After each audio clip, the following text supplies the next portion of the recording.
What's up, guys? Finally, he sleeps here. Back on the truck yet again. Today, we're going to change out the coolant temperature sensor, the CTS. It's a little bitty sensor on the side of the block right above the engine manifold on the exhaust manifold on the driver's side. It's like a $10, $12 part.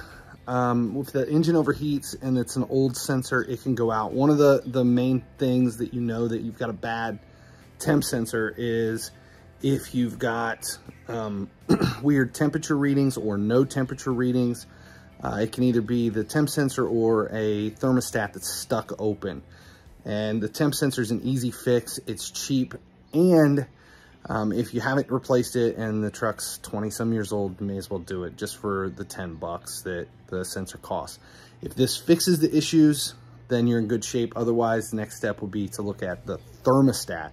That's if you're getting weird readings, but no engine light. If you get an engine light and you can run the code and figure out that it is the sensor or whatever, that's completely different. But for this, it's we're just getting no temperature readings and we know the engine's hot. So this is the first thing to go.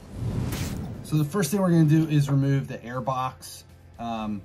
You can either disconnect it here, pull it off, and take off everything out and leave the air box in. For me, it's just easier to unclip. There's 2 sensors here, breather tube on the back, and then you take this bolt off. It's easier to just pull the whole air box out on this truck because of the way this is all set up.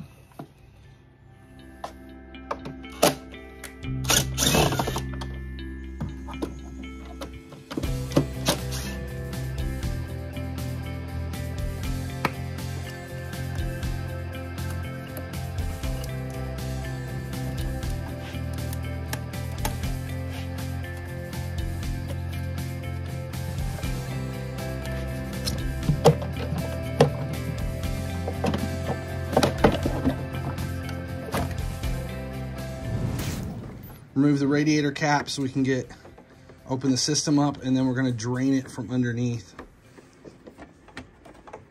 And then we'll drain it on the other side with the petcock. All right, so I'm up underneath the truck. Here's where the petcock is. It is right there above the cross member. There it is. It's starting to drain into the pan.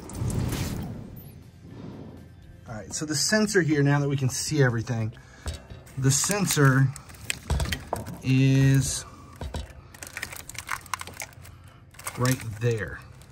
It is this line running into that is the sensor, that one.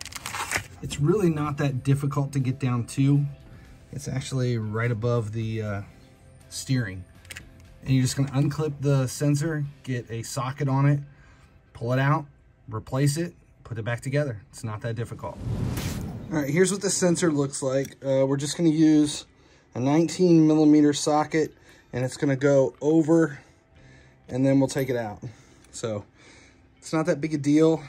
Just pull it out, replace it, and then we do the replenish the Dexcool in the radiator.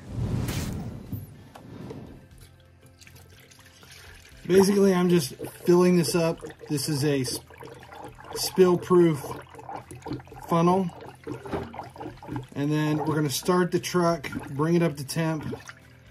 Make sure though, you clean out your overflow reservoir as well. That way we're doing a full flush. Also, periodically check underneath the truck and make sure that there's no Dexcool hitting the floor.